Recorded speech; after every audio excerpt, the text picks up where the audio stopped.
Guys, I'm going to be honest, this amp really surprised me in a great way. Now, I've always kind of been side-eyeing this amp at Guitar Center, websites, Reverb, and I've always kind of passed it by, assuming that it was really just an amp for metal guys, and not really for guys like me who don't play a whole lot of metal, especially on stage. It kind of crossed me as something that I really wouldn't be that interested in, because let's be honest, the most of the people who play this amp are kind of like heavy metal guys. And even though I love listening to metal, it's not really what I play on stage. But that being said, what changed my opinion was hearing it in the Fender ToneMaster Pro of all places. It really surprised me in kind of how flexible it was and how many non-metal sounds that I could get from the 3 models that Fender put in that unit. And those sounds were right up my alley. And it kind of dawned on me like, duh, look whose name is on this thing. The guy who ripped on old Super Elites for the big part of his career, and never really did anything metal with his playing either. So I figured, let's give this thing a shot. So thanks to my friends at Zzounds, they sent this out for me to try and see what I think about the real deal after loving it in the ToneMaster Pro. So I've pounded on this thing for a few weeks here in the studio, and I've taken it on stage, and now here we are about to talk about it. So today we are taking a look at one of the most iconic amps in modern rock and metal. It's the original version of the EVH 5153. It was built with Eddie Van Halen's more modern tones that he adopted later in his career. And ever since, this amp has kind of been a staple in countless studios, stages, tour racks, you name it. Mainly due to its versatility, its power, and of course, the really tight, high-gain saturated sounds that it produces.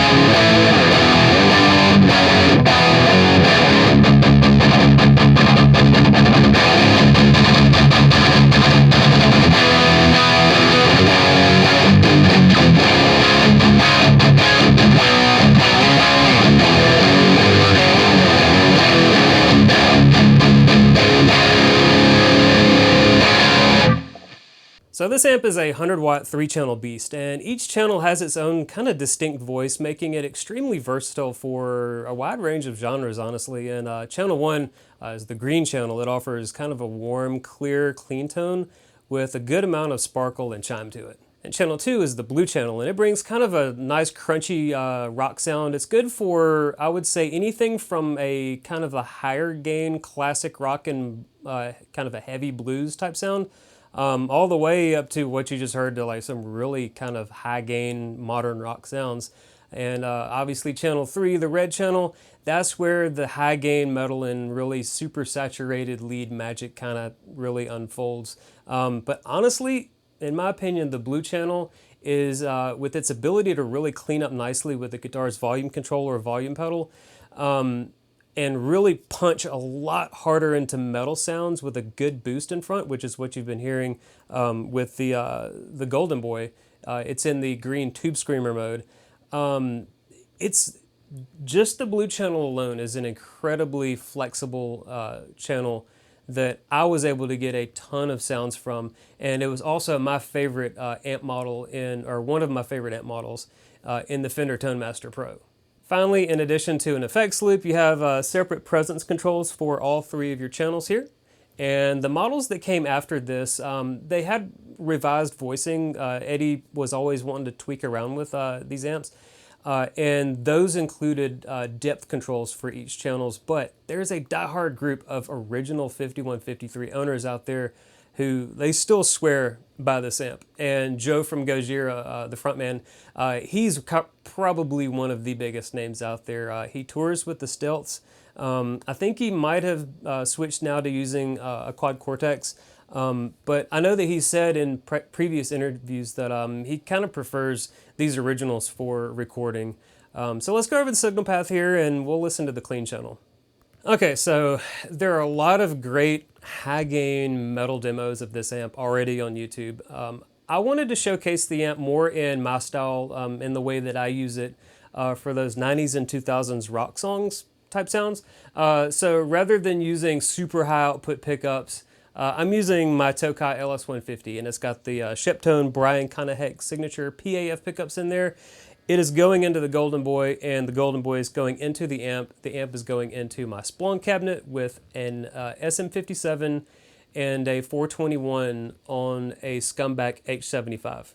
And they're going to the interface, and yeah, that's the signal path. Pretty simple, just guitar, boost, and amp in a cabinet. Now I've also got what can be considered somewhat of a companion review for another product using this amp that I'm going to be filming right after this. It's going to offer a different twist on the sounds that you can get out of this that may surprise you. I was certainly surprised. Okay, so on this clean channel, one thing that stands out with the 5153 is the clarity and punch that you can get at really high volumes. It stays nice and clean without breaking up too easily, and it can still get crunchy because it's got a gain control if you bump that up. So let's go ahead and hear the clean channel. I'm going to start off on clean, and I'm going to bump up the gain on there to kind of give you an idea of how it crunches. So let's go.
All right, let's hear that boost on top of this.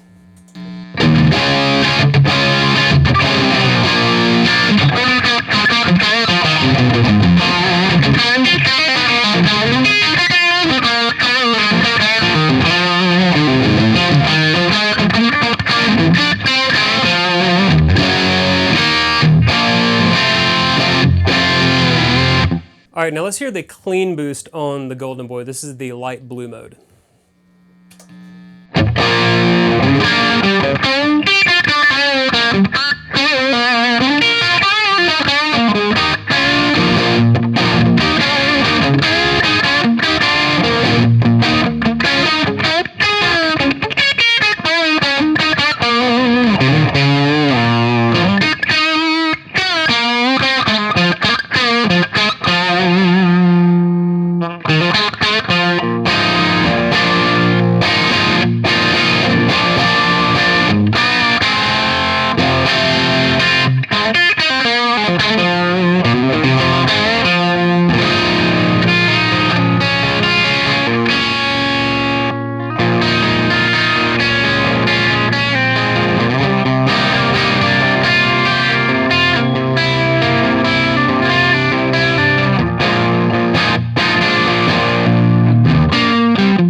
Back down to super clean, bump the volume back up.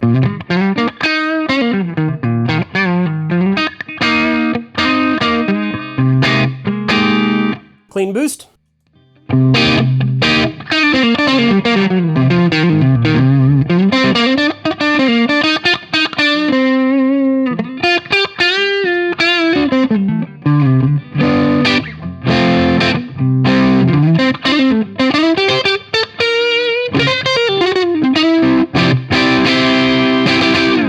Alright, now we're on the blue channel. And like I said earlier, this is kind of my favorite channel on the amp. Now, even though you just heard a lot of really good, usable classic rock cleans and somewhat modern rock if you really get the gain pushed and the boost on, out of just the clean channel, channel 2 is kind of where it's at for me personally. This is perfect for crunchy classic rock type songs, moderate gain, alternative rock, things like that. But again, if you push the gain like you've already heard, it can get pretty heavy and it takes boosts really, really well. I think this amp just loves the Golden Boy, and it also really sounded great with the OCD pedal as well. And unlike the red channel, I think that the blue channel has just a slightly more pleasing and more interesting lower mid-range structure to the sound that I really like.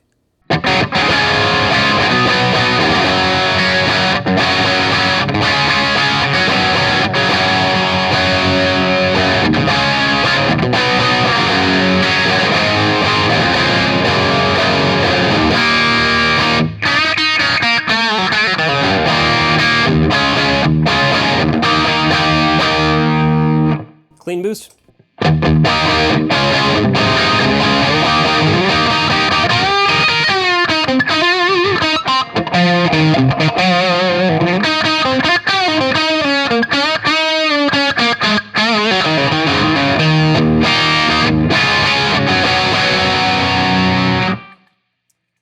Tube Screamer boost.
Clean boost.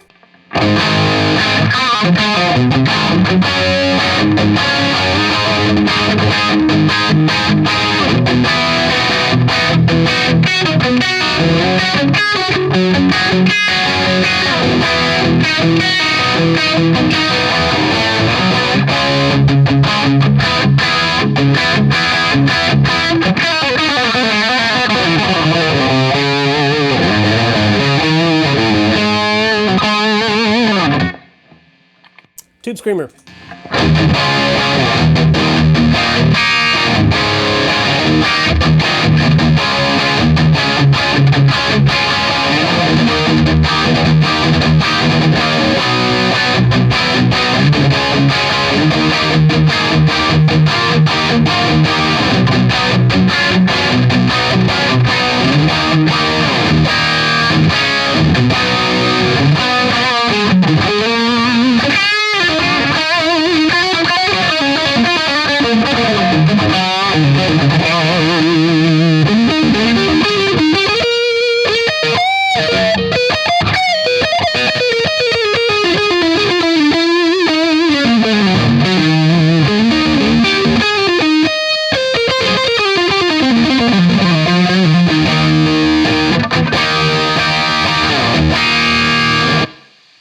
Alright, finally, channel 3. Now this is where this amp really unleashes its full power. The red channel is perfect for higher gain rock and metal sounds if you don't want to use the boost on the blue channel, as well as like really nice fluid saturated leads without getting muddy in the low end.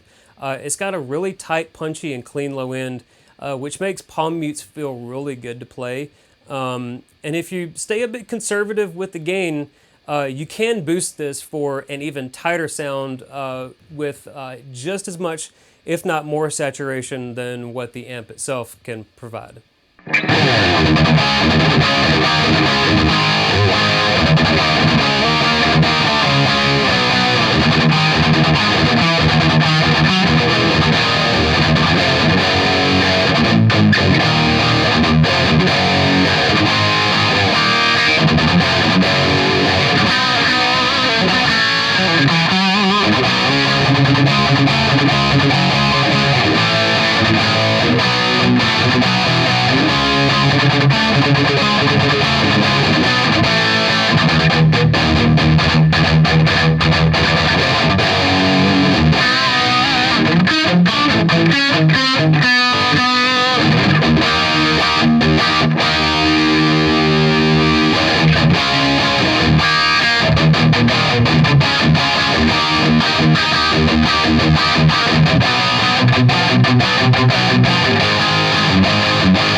got the gain back a little bit. I'm going to hit it with the clean boost, then we're going to hear it with the tube screamer boost.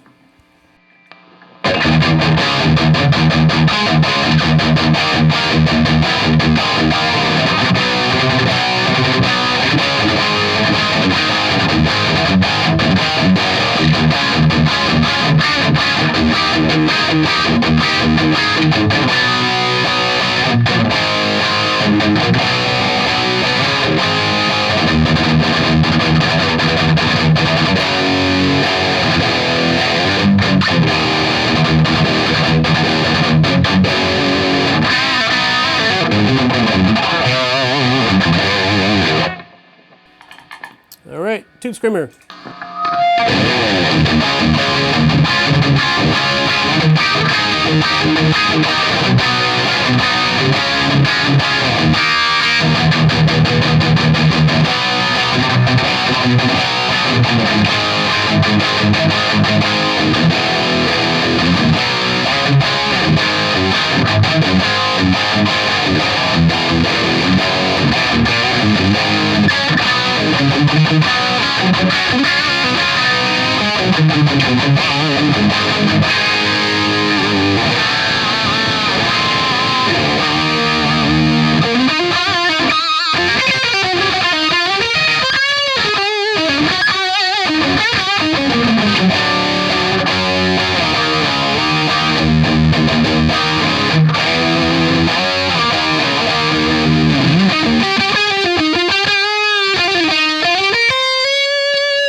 Probably not happy that I'm right next to it, but you get the idea. Now, when it comes to build quality, the 5153s are solid, time-tested workhorses. Eddie famously tortured these amps when they were in development, leaving them running at full volume, like feeding back in a big warehouse for a full weekend, just to see if they would die. And I think they all just kind of took it, and he gave them the thumbs up on the durability test.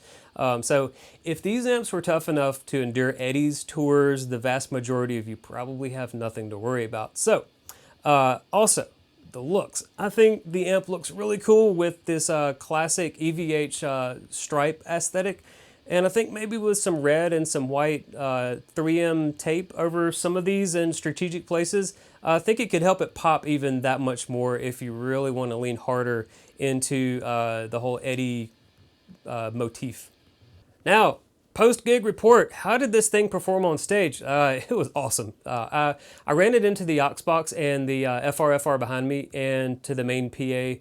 And although it was on the more aggressive side of the sounds that I typically prefer on the stage, the flexibility of the blue channel, being able to clean up really nicely and also push easily into the higher gain and kind of like the light metal stuff that we play, it meant that I really never had to worry too much about my sound or turn around and mess with the controls or anything between songs. It was just a really solid stage amp that sounded great, and I really enjoyed my time with it. So who is this amp for? Well, I think if you're a hard rock or a metal player looking for a versatile amp that can kind of handle anything from really nice cleans, crunchy-ish cleans to a smooth, crunchy rhythm sound, heavy saturated high gain lead sounds, I mean, this amp is kind of a solid contender. Its 3-channel design makes it pretty adaptable if you really want to dial in a very different sound for each of the 3 channels.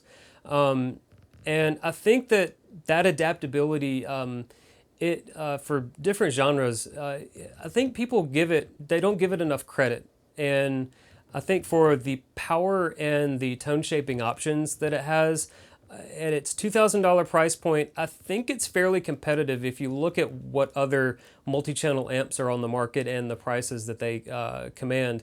And also, this one undercuts the Stealth by about $500, I think. Another question you may be asking is, do I need this full-size 100-watt monster, or would I be better off with the slightly more affordable 50-watt version, much smaller, more portable version? Well, I actually just got one of those today from a buddy of mine that I'm going to be plugging in here in a little bit and taking a listen to it, playing it side by side with this thing, and just kind of feeling it out before I get back in front of the camera. And although it is the stealth version of the 50 watt amp, it should provide a pretty good amount of insight to the differences mainly in the power output between the two amps, and how much, if any, real sacrifice is being made when you move to the shared EQ that the smaller one has compared to this one. And also, being someone who doesn't use a cabinet on stage, I feel that the whole high wattage thing doesn't really translate as well through a DI solution the way that you would hear it directly going to a speaker cabinet. I fully expect to hear a big difference between this and the 50 watt version through my Splawn 412 in the closet there. But if I'm going into the aux box and into the FR on stage, how much of that do I lose? And do the lines get further blended? That's what I really want to know, because I think that for the players out there who are more DI focused on stage and run cabless, if there's not really that much of a difference in terms of just like the impact of the sound when you're running DI, then the smaller version might be a better choice. So that's what I really want to find out, and I'll get to the bottom of it. All right, guys, that's going to wrap up this review for the 100 watt 5153 amp. Another big thanks to the guys at Zzounds for making this happen. If you want to pick up one of these, I'll have an affiliate link to the amp on their website in the video description. And like always, they have a killer 12-month no interest payment plan that can really kind of help make some of these more expensive pieces of gear a lot more attainable. And I'll have links to everything else that I use in the video description for you guys to check out. And if you use those affiliate links, they don't cost you guys anything extra, and they really do help out the channel. See this new little lav mic I got going on? No more awkward falling off clipped on mics with the strap and all that. And it's a little bit cleaner of a sound too after kind of testing around with it. And the affiliate purchases you guys have been helping me with, they help pay for this thing. So you guys get higher quality content as a result. Last but not least, I will have another short video coming up showing off some of the neural captures that I made of this amp with the Quad Cortex down here. And I've still got to capture the DI amp only sounds of the amp. But you can go ahead and check my link in the profile in the description for the Cloud Cortex profile thing. And you can snag those profiles that I've made so far. And if I think that there was a bug or something where you could maybe see my profile but couldn't see the captures that I made, if the profile captures don't show up, let me know, and I will just throw links directly to them in the video description so you guys can get right to them. Let's see, I've got a clean channel, 2 of the blue channel, a boosted blue channel, 2 of the red channel, and I think a boosted red channel profile as well. I've got a bunch of them, but just because of how many ways you can use this amp. So yeah, lots of good stuff for the you neural guys. Anyways, all right guys, I'm gonna go ahead and get recording here on the next video. Thanks for hanging out with me, and again, hit that subscribe button to help the channel grow, get this content out there to more viewers, and feed that algorithm. And of course, to stay up to date with all my latest gear reviews. I will see you guys in the next video. Take care. Bye.